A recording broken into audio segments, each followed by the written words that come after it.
ভাড়া বৃদ্ধি করেছে, যার উৎপাদন খরচ দিতে ভাড়া করেছে। আমরা ভাড়া কমের কথা বলছি, 4 থেকে 5 টাকা ভাড়া কত দরকার। আবার জনগণ আমরা বিপক্ষে পড়বো। এর যতক্ষণ পর্যন্ত শুরু হয় না ততক্ষণ পর্যন্ত মানববন্ধন চলবে। যতক্ষণ ওরা বসবে না, আমাদের কৃষকদের সহায়তা করবে না, ততক্ষণ পর্যন্ত আমরা এই মাঠ ছাড়বো না।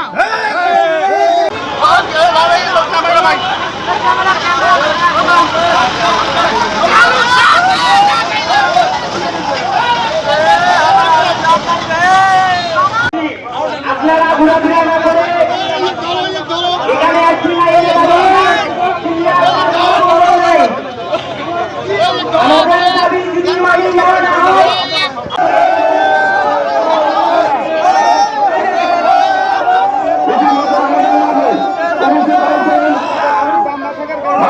এই দাবির সাথে আমরা দ্বিমত পোষণ করি নাই, আমরাও এটার সাথে একমত পোষণ করছি।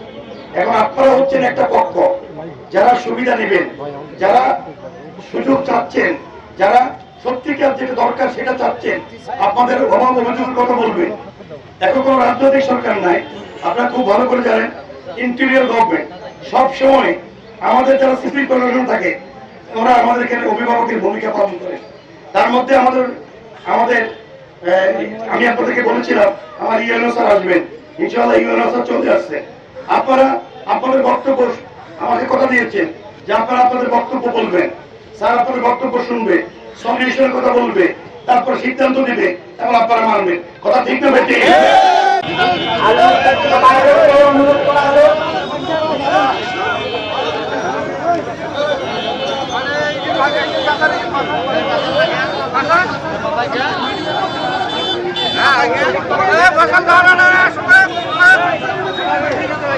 আমরা কিন্তু বন্ধ করে আসি, সমাধান করতে আসছি।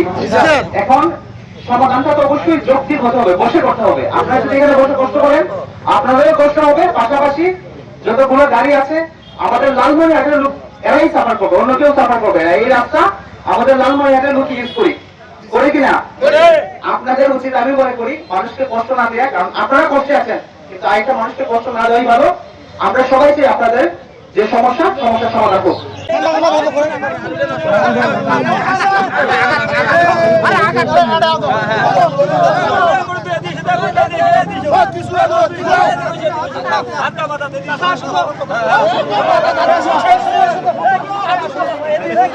যে আলু এবারে আল্লাহর রহমতে ব্যাপকভাবে উৎপাদন হয়েছে, কিন্তু বাজারে এই আলুর কোনো মূল্য নাই।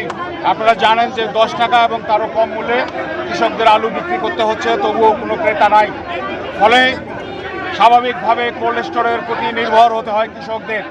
কিন্তু আমরা যেটা আজকে বলতে চাই যে গত বছর এবং তার পূর্ববর্তী বছরগুলোতে এই কৃষকদের কাছ থেকে কোল্ড স্টোরে বস্তা প্রতি মাত্র 350 টাকা নেওয়া হতো, এবং এই আলু কোল্ড স্টোরে রাখার জন্য যে বস্তাগুলো, সেই বস্তাগুলো কোল্ড স্টোরেজ থেকে নেওয়া হতো।